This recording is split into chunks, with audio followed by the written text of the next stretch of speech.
Romance of Sui and Tang Dynasties Chapter 21. What jumps out right away from the sources is just the sheer pressure people were under. It's not just taxes were high. It's a picture of systemic, almost institutionalized desperation. You really need to grasp how financially strangled the average person was to understand why, stealing 3,000 taels of silver becomes this potentially revolutionary act. Right. And the novel is very specific about how that strangulation worked. It wasn't just the regular taxes, the Qiong, the autumn grain and summer taxes people sort of expected, even though they were painful. Exactly. Those were the baseline, maybe survivable. The killer was everything piled on top, the explosion of these arbitrary, just completely invented fees. The sources call them rizheng, which translates kind of weirdly as no artistic levies. No artistic levies. That sounds almost comically bureaucratic for what was basically theft, wasn't it? Pretty much, yeah. Think of it like this. The government, or rather local officials, need more money. So they just invent new charges, new fees, often pocketing a good chunk themselves. Okay, so what kind of things are we talking about? Give us some examples. Oh, they were everywhere. You had GIAPI. These were just random extra charges added to your bill. No schedule, no reason, just pay more. Just because? Just because. Then you had surcharges like ho-how, the melting fees. You had to pay extra supposedly for the cost of handling or refining the silver you were paying in. We pay extra for paying? Essentially, yes. And maybe the most blatant was the Qiong, the magistrate's freshness surcharge. Freshness surcharge. Like keeping the magistrate fresh. What does that even mean? It basically guaranteed the magistrate a fresh, steady income stream just for being there and collecting. So you add all these layers up. By the time you paid your official tax, you might have paid 3 or 4 times that amount in these completely made-up fees. Wow. It's a system designed to bleed people dry, enrich the local officials. Precisely. And the novel doesn't shy away from the human cost. It's visceral. Yeah, we read about people selling literally the clothes off their backs just to get something to eat, neglecting their kids because there's no food. And facing horrible punishments if they couldn't pay. Public beatings, the Bianchi, people being forced from their homes, Quincy, total displacement. It's just an unsustainable reality. It basically turns everyone into a potential rebel, doesn't it? It does. And then this simmering crisis hits a boiling point because of a decision from the top. The Sui ruler, the Suizu, orders this huge project, a great undertaking, a dagong. On top of everything else, they demand more. Exactly. This massive project needs not just labor, but huge amounts of money from the provinces. So the people already broke, starving, being beaten, and now the central government wants a massive cash injection for some grand project. You got it. And our story zooms in on Shandong province, specifically the regions of Qizhou and Qingzhou. They get tasked with raising and sending 3,000 taels of silver to the capital, Luoyang, for assistance CG. 3,000 taels. Right, sure. And that silver, it isn't just money, is it? It's like the physical embodiment of all that suffering, all those fake fees. That's a great way to put it. It's symbolic. It's blood money in a way. Okay, so the stage is set. We've got this huge pile of very symbolic, very valuable, and presumably very well-guarded official money. And it's moving through this incredibly unstable territory. Enter the man who sees this not as a problem, but as, well, an opportunity. Qiong. Tell us about him. He's known as Yu Yuanwei, Gentleman Yu, from Yansu. But he's not one of the starving peasants, is he? No, not at all. And that's crucial. The sources describe him as a haoji, a hero, a strong man, but a wealthy one. He's already spent years traveling the Lulin, the Greenwood, the outlaw world. Right, so he's got connections, maybe some experience skirting the law. More than skirting it, he's part of that class of northern strongmen, the Xiangma, who often had real capital. They were frequently big landowners. Yudong has resources. He has intelligence. He operates on the fringes already. And this 3,000 taels is moving right through his home turf, Yansu. He sees his chance. But why can't he just grab it himself if he's this powerful figure with his own people? Because it's guan lang. Official government money. That means serious protection. Professional soldiers, imperial guards, maybe? It's a high-profile transfer, so security would be intense. Ah, okay. So a simple smash and grab is out. It's too risky. Way too risky. Yutong knows his own staff, his retainers. They're loyal, maybe, but they lack the raw strength, the luli, the kind of hardcore fighting ability needed for this kind of job. A direct hit needs overwhelming force, someone exceptional. Someone who knows how to fight against exactly those kinds of professional soldiers. He needs a specialist. Precisely. This isn't just hiring muscle, it's strategic recruitment for a potentially life or death gamble. He needs someone utterly reliable too, someone bound to him. Okay, so he starts looking, and he hears about someone, Qiong Yaojin. That's the name that comes up, Qiong, alias Yaojin, courtesy name Ziji, sometimes called Qiong Yilin. And what's Qiong Yaojin's story? What makes him the perfect candidate in Yutong's eyes? Well, his background is just tailor-made for this. He used to live near a place called Banjiao Shop, and he wasn't just some local tough, he was a private salt merchant. Private salt merchant in that era, that means. That basically means professional outlaw. Salt was a government monopoly. To trade it privately, you had to be willing to fight government troops, bribe officials, evade patrols. It was a dangerous, violent business. So he's already got combat experience against the state. Proven experience. Exactly. The sources mention he actually fought official troops and ended up sentenced to Chongzhen frontier exile for his troubles. He was pardoned later, but that history. It confirms he can fight and survive against the exact kind of people guarding that silver. He's got the Lulu Yutong needs. He's got it. He's tough, he's survived the system's worst punishment short of execution, and he's clearly not intimidated by authority. The perfect outlaw CV. Okay, so Yutong identifies his target recruit. How does he find him? This guy sounds like he might be trying to keep a low profile after being exiled and pardoned. You know, the sources say it was just pure luck, almost unbelievable.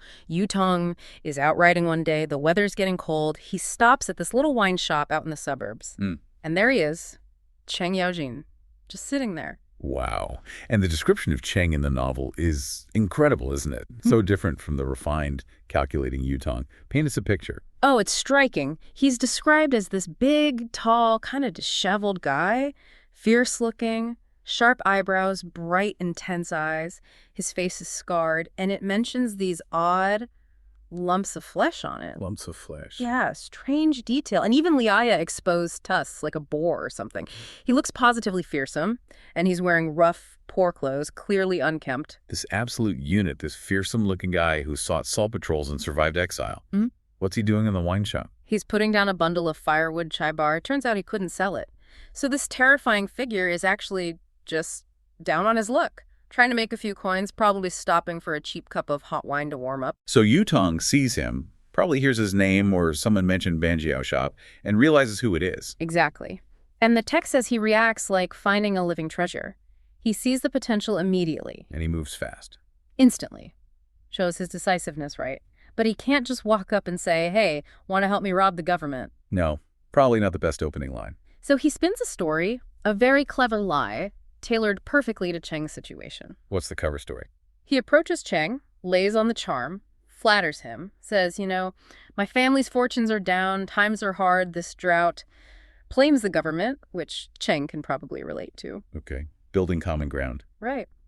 Then he says he needs to start a new business venture, travel maybe, but the roads are dangerous, he needs protection, a bodyguard. Seems straightforward enough. But here's the clever bit. He immediately pivots from a job offer to proposing sworn brotherhood. He emphasizes equality. Let's be brothers, ignore the fact that I'm rich and you're poor. Ah, very smart. Yeah. That offers Qiong more than just money. It offers status, belonging, security. Exactly what a man down on his luck with a rough past might crave. They compare ages. Yutong is 5 years older, so he becomes the elder brother. They perform the 8 vows, swear the whole oath, life and death, share fortunes and misfortunes. So this legendary brotherhood, it starts with a calculated lie to secure loyalty. Pretty much. Yutong is minimizing his risk. A sworn brother is less likely to betray you than a hired hand, especially when you're planning something this dangerous. Okay, the oath is sworn. They're brothers. But Qiong, despite his appearance, seems to have some honor. He raises a concern. He does. His one big worry. His old mother, waiting for him at home. He can't just abandon her. That's a potential deal breaker. Filial piety is a huge deal. And this is where Yutong is just brilliant. Masterful manipulation. He doesn't hesitate. He doesn't just offer money for the mother's care. He says, bring her here. Tonight, she'll live with me. I'll treat her as my own bimu. His bimu. So, like, his aunt, part of his own family. Exactly. He instantly removes Qiong's only moral obstacle. Yeah. He integrates the mother into his wealthy, secure household. Wow. Okay. That frees Qiong up completely, doesn't it? Guilt-free. Totally free to dedicate himself to Yutong, and whatever dangerous business venture comes up, it cements the bond way tighter than just an oath. So the deal is almost done. Yeah. But there's one last little piece of maneuvering, right, about the move itself. Yeah, Qiong says something like, okay, great, but let me just sell this firewood first, buy some rice, then I'll move my mother. Practicalities. Makes sense. But Qiong wants him locked in now. No delays, no chance for second thoughts. So he immediately pulls out a silver ingot, a whole ingot, calls it a moving fee. Bani Jifei. Just like that. Here's a chunk of silver. Just like that. And Qiong, well, he's probably never held that much silver at once in his life. It solves his immediate problem, his mother's needs. The source says he takes it without even saying thanks, just shoves it in his sleeve. Overwhelmed. Completely. And then Qiong plies him with wine, lots of wine. Dozens of bowls of this emergency wine, Juju. Qiong gets absolutely hammered. Okay, picture this scene. This huge, fierce-looking guy, future revolutionary hero, totally drunk, finally bowing to his new rich elder brother, ready to leave. And then comes the twist, the moment of, well, failure that becomes Qiong's masterstroke. What happens? Qiong is drunk, right. He clutches the top of his sleeve as he bows, trying to be respectful, but the source specifically notes the bottom of his rough sleeve is torn. Oh, no. Yeah. As he bows and raises his arm, the silver ingot, the moving fee, the thing sealing the deal, just slips out through the hole in the bottom of his sleeve, plop, onto the floor, and he's too drunk to notice. Well, he just leaves. Without the money? He stumbles out, completely oblivious. Yutong's retainers see it, though. They pick up the silver ingot and go to Yutong. Master, they say, that drunk guy dropped his moving fee. Should we run after him and give it back? And what does Qiong say? The calculating gentleman Yu? This is where you see his mind truly working. Ice cold. He actually admits to his men he already regretted giving the silver away. He regretted it. Why? His calculation was this. If he'd actually gone home with that silver, Qiong says, he and his mother might have talked it over. They might have realized, hey, we've got enough to get by for a little while. They might have decided not to come. Whoa. Yeah. The silver could have given Qiong temporary independence, a chance to back out. Exactly. It removed the immediate desperation Qiong needed. So, by letting Qiong leave without the silver, Qiong ensures something else happens. What's that? He knows Qiong will eventually sober up. He'll realize the silver is gone. He'll be furious, maybe panicked. He'll remember he was promised it. And what's he going to do? He has to go back to Yutong. He has to go back. He has to return to his wealthy new elder brother to get the money he needs, the money he was promised. He'll be embarrassed, maybe angry at himself, but most importantly, he'll be dependent. So Yutong lets him lose the money Ah. to guarantee he comes back, to ensure the alliance holds. That is incredibly manipulative. It's pure calculation. That seemingly small incident, the torn sleeve, the dropped silver, becomes the final lock in Yutong's plan. It guarantees Qiong's return and his commitment right before the 3,000 taels of government silver are due to pass through Yanzhou. The most famous brotherhood in the story, arguably, begins not just with a lie, but with a deliberately allowed loss, a broken sleeve, and a piece of cold-blooded strategy. Qiong Yaojin, but right now, his mother is literally half dead from hunger. No rice, no firewood. The text is stark. It's an immediate, existential crisis. He can't even really go back into his own house. They've got nothing left, nothing to lock up. So what does he do? He just pivots, locks the empty door, and in the dark actually carries his mother on his back. Carries her where? To the only place he can think of for help, Wunanswang. That's Yu Yuanwei's home. Okay, so this is where the real hustle begins. Yuanwei doesn't just give him a handout. No, not at all. He pitches a partnership, a high-stakes one. Right. He frames it like it's a normal business thing. They'll go down Jiangyan, trade silk and satin, legitimate stuff. And he makes up this story about how his own family fortune is failing. Waterlogging, drought. He's supposedly desperate, too. Trying to establish common ground. And he says he needs Qiong Yaojin, calls him a local hero, because the roads are so dangerous, full of robbers. He's painting this picture of mutual need. Struggling merchant needs strong hero. But we really need to pause here and talk about Qiong Yaojin's mother. Yes. The source is specific. She comes from a great family. She's savvy. She gets how things work. She's not just some simple village woman. She understands money, status, risk. And she immediately spots the problem. Why would this wealthy merchant suddenly make a, quote, crude laborer with absolutely no money an equal partner? especially for a risky trip. It makes no sense. She lays it out. If Yuanwei really admires him and needs protection, just hire him. Right. Hire him as a servant, a Oshom, pay him a monthly wage, something stable, something that ensures she gets looked after. She wants security, not some pie-in-the-sky, dangerous business deal built on, well, nothing concrete. But what's really interesting is Yuanwei just steamrolls right over her logic, completely dismisses the idea of a regular wage. He says Cheng Yaoxin's high righteousness is just too good for a servant role. And boom, partnership sealed. 4 bows right then and there. It's incredibly fast. A quick way to lock down a desperate, powerful guy who might just overlook the details because he needs this so badly. And it really tells you something about Yuanwei, doesn't it? He needed a partner, not just muscle, which suggests that this silk trading plan isn't quite what it seems. Exactly. That's the risk he takes, giving Cheng Yaojin a stake. He needs that buy-in. And sure enough, as soon as the mother's settled and they're drinking again, Silk plan just evaporates. Totally forgotten. The real target comes out. And I noticed something interesting here. The text suddenly starts calling him Yu Zhenda, not Yu Yuanwei anymore. Precisely. That brotherhood pact, it seems, shifts his identity. Yu Yuanwei is the merchant. Yu Zhenda is the strategist, the guy with the bigger plan. And that bigger plan is political. He starts talking about the new emperor. Yeah, Cheng Yaojin's just relieved he got pardoned, happy to be home. But Yu Zhenda immediately points out the strain these huge new construction projects are putting on everyone. Ah, okay. So that gives us the actual target. It's about funding these projects. Right. The central government needs money, so they're making every prefecture levy funds. Specifically, 3,000 liang of silver. Which is, you have to remember, an enormous amount. Like, what, 200 pounds of silver? Just staggering. And it's supposed to be for assistance? But here's where Junode provides the, let's call it, moral justification. He zeroes in on where this particular silver is coming from. Qingzhou. And he accuses the prefect there of excessive cruelty. Says he's corruptly squeezing this money out of people, pretending it's just wine taxes. Okay, so it's not just dodging taxes. They're framing it as, like, righteous intervention, stopping a corrupt local official who's starving his own people while claiming to help the emperor. It's the perfect ethical cover story for, well, highway robbery. And Cheng Yaojin, how does he react? He loves it. Remember, he used to sell salt, probably dealt with officials himself. He just laughs. What does he say? Says they don't even need a complex plan. If that silver convoy comes through their area, Yanzhou, all he has to do is ride out, and the money will practically roll right in. That's some serious confidence, especially when you consider what he's actually armed with at this point. Right. He admits his only weapon is basically a modified wood-chopping axe. Huh. Not exactly hero gear. Well, that changes immediately. Junde doesn't just partner with him, he equips him properly. So goodbye, wood axe. Oh, yeah. Hello to the 8 trigrams propagating axe. Pure iron. 60 jin, that's nearly 70 pounds. 70 pounds, wow. And the sides have the 8 trigrams cast into them.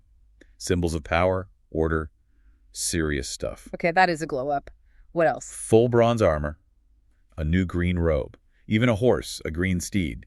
The text says it's only middling quality, but hey, it beats walking. Definitely. And Junde gets geared up too. Yep. Iron headscarf, black armor, black spear, the whole warrior look. And they don't just admire the gear, right? No time wasted. Yeah. They go straight out to the threshing ground, light fires, and start practicing right there in the middle of the night, testing their moves. With Junde's household watching and cheering them on? Exactly. The transformation is complete. From broke laborer to armored, bandit hero, funded by the promise of this loot. Right. The team is assembled, the gear is awesome, the justification is convenient. What's the actual plan for the ambush? This is where Junde's organization pays off. He's got spies. Okay, quick work. What do they report? Hard details. The 3,000 liang leaves Qingzhou after the 15th of the 10th month. It's scheduled to hit a place called Chanjilim on the 24th. Chanjilim. Got it. And the escort. 2 officials plus 20 long archers. So not a walkover. It's a serious guard detail. Okay, so how do they prepare for the actual confrontation? Well, Junde makes sure Cheng Yaojin's feeling brave. Maybe a little too brave. Uh-oh. More wine. Plenty of good wine this time. So when Cheng Yaojin takes his position on the road, he's already, the text says, half-drunk, Ban Han. Perfect. Okay, so the ambush starts. What happens? It's immediate. The advance officer, a Colonel Lu Fang from Qingzhou, rides up. And Lu Feng tries to wave him off. Yeah, basically tells him bandits should stick to the mountains, not rob imperial money on the main road. But Cheng Yaojin, full of Rhine and new purpose. He's defiant. He actually clarifies, I'm only here for the 3,000 liang that was corruptly taken from King Zhu. Makes it specific. Then the fight's on. It is. They go at it for dozens of rounds. But that new 70-pound axe plus Cheng Yaojin's sheer momentum. He wins. He cuts Lu Fang right down off his horse. Kills him. Whoa. Okay. What does that do to the rest of the escort? Total panic. Operational breakdown. The 20 archers just scatter. They drop their bows, run for the hills. And crucially, They abandon the silver. Just leave it there. The other official, Xu Yinyang, sees his military protection evaporate and just turns his horse and bolts down the road. okay, success. But wait, here comes the blunder, right? Yeah. The almost disastrous mistake. Oh, it's truly something. Cheng Yaojin sees Xu Liang fleeing and makes an assumption. He thinks the official must still have the silver, like, strapped to his saddle or something. Exactly. He doesn't realize it's already to drop back at Cheng Yulim, so he takes off after the wrong guy. No. How far does he chase him? For miles. The text says 10 li. Just this intense, probably still slightly drunken, pursuit of an empty-handed official. Imagine Xu Liang terrified looking back. Finally, Xu Liang just can't take it anymore. He's exhausted, turns around and yells basically, "Hey, highwayman, the silver's back at Cheng Yulim. Why are you still chasing me?" The dawning realization for Cheng Yaojin must have been painful. All that effort for nothing. Crushing. He stops, realizes. Yulian men must have the silver by now, and he's about to just turn back.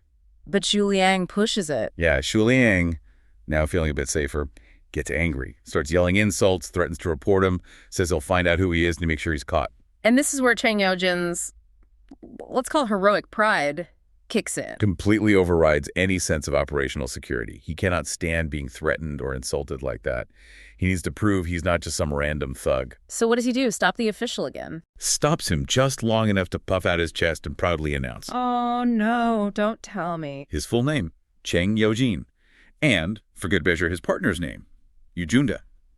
We're the heroes who took that 3,000 liang. He actually said their names out loud to the official. Yep. An immediate, total, catastrophic lapse in security, driven purely by ego. Wow, just wow. And the regret must have hit instantly. The second Xu Liang rides off, Cheng Yaojin is already thinking, oh no, what's Yujunda going to say? The whole operation, potentially compromised by that single moment of pride. Meanwhile, back at the ranch, or Wunanswang. Yeah, back there, Yujunda's men have already scooped up the silver. They're literally slaughtering pigs and sheep, getting ready for a massive victory feast. The heist itself, flawless victory, the secrecy, already blown. Pretty much. The news is already heading towards the nearest government office, courtesy of Xu Liang. It wasn't just a theft. It instantly became, well, bureaucratic wildfire. Right. It shook governance across multiple provinces. And that's what we're diving into today, following that flame. Yeah, tracking how this one crime, this highway robbery, spun out of control and turned into a high-level political hot potato.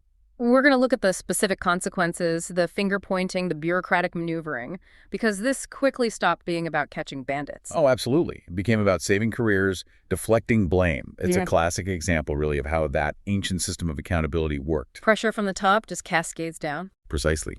If the sender, Lu Yang, needs that silver, the pressure moves down the chain, and it gets harsher and harsher the further local you go. So how did it start, the actual incident report? It begins with a survivor, actually. An official from Qingzhou named Zhu Lang. He reports the theft up the chain to his boss, the censor Hu Ziping.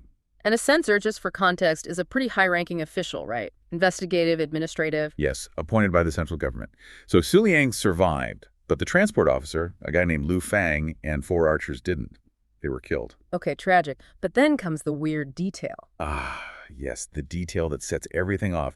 Xu Liang claims the bandits actually announced who they were during the attack. Which sounds insane. Completely. He says they declared themselves as the Jingshan Great King Chen Da and Niu Jin. Wait, hold on. If you're pulling off a major heist, why on earth would you shout your name? That immediately smells fishy. Exactly what the local officers thought. They questioned it right away. Was it real or was it, a deliberate trick? A ruse to send investigators chasing ghosts. Precisely.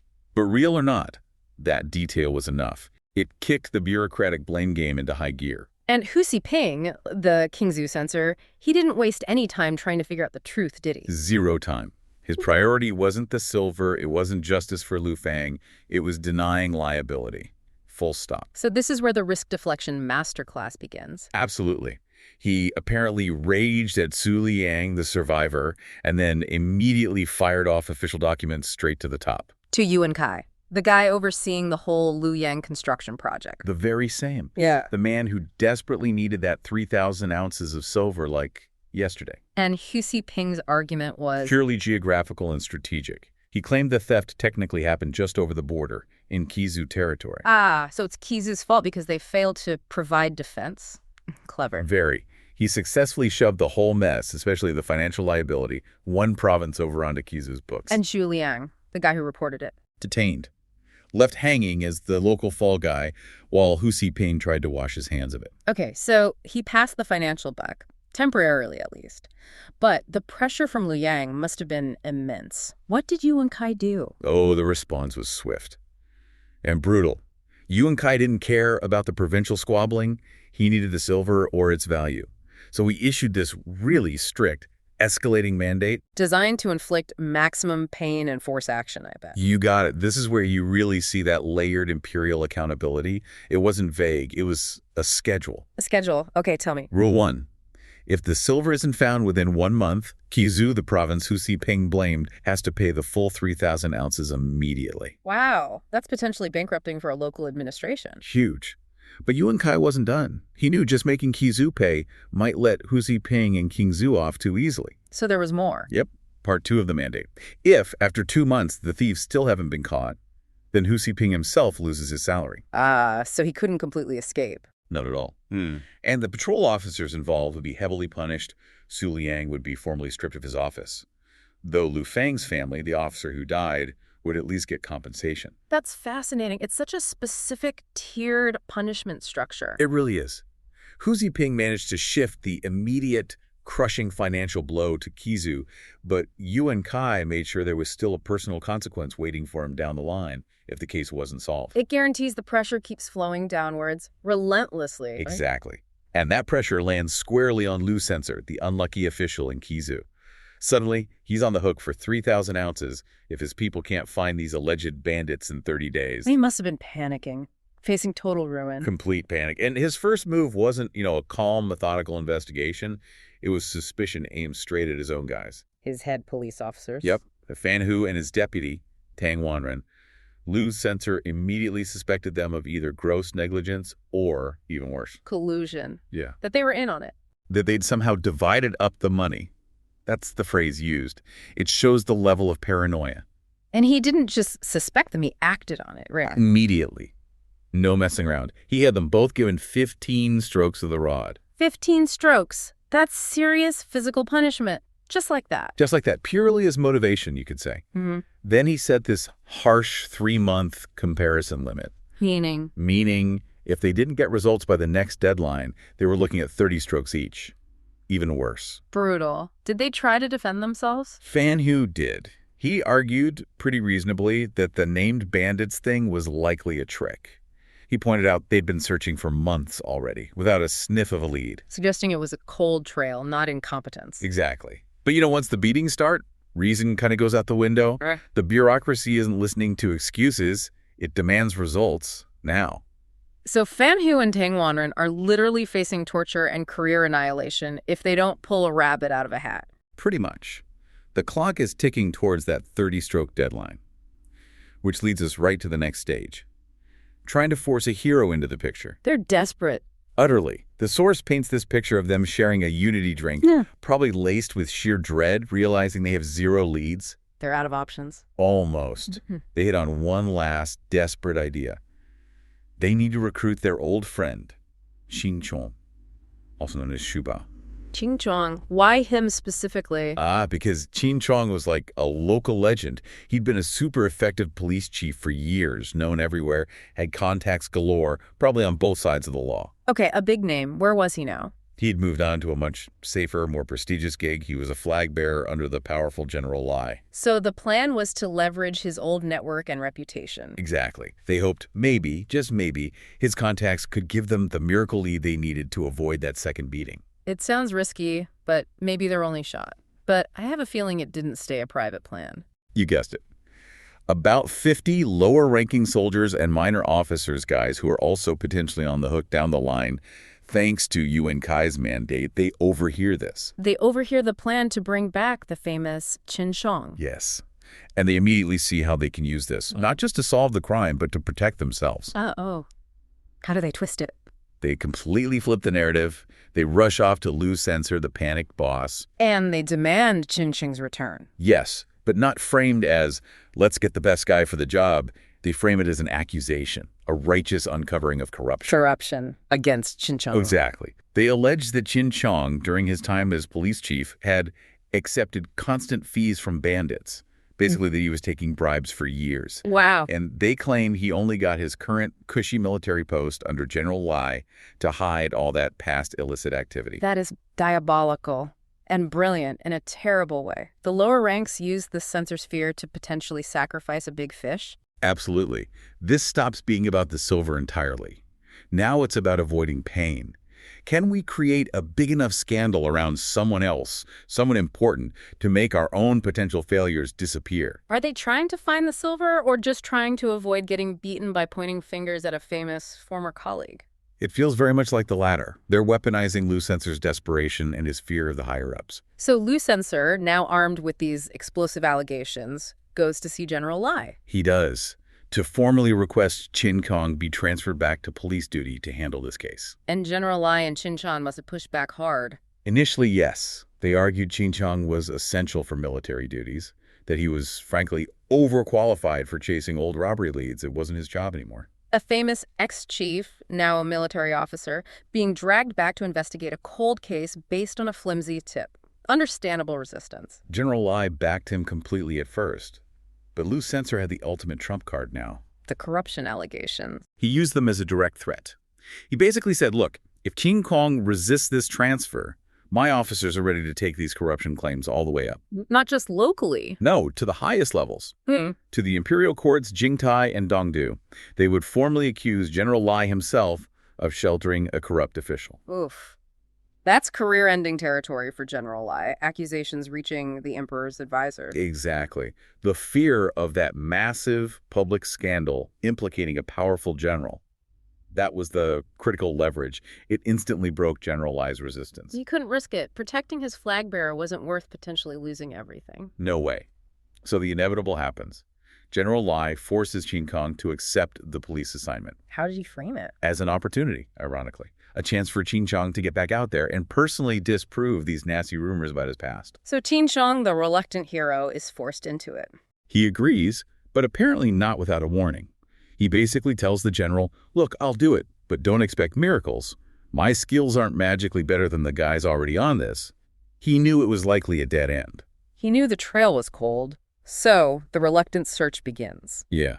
Qiong, before he even starts, pulls Fan Hu and Tang Warner aside and tells them flat out, guys, I honestly know nothing about this Chen Da or Nu Jin. He's being forced into this under duress by political blackmail, essentially, not because he has any special insight. Precisely. He changes into civilian clothes, taps into his old network, starts asking around. And the result? The source material is painfully blunt. No trace of the matter. Nothing.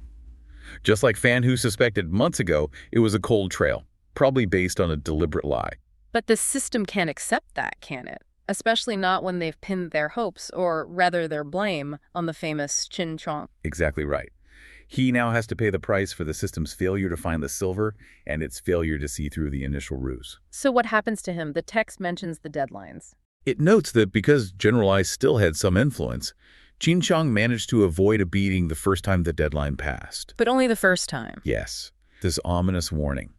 On the second and third deadlines imposed by Liu Yang, Qiong suffered unwarranted disaster. Unwarranted disaster, which almost certainly means Beatings, public humiliation, continued threats, the complete trashing of his hard-earned reputation, all because he couldn't solve an unsolvable case he was forced onto.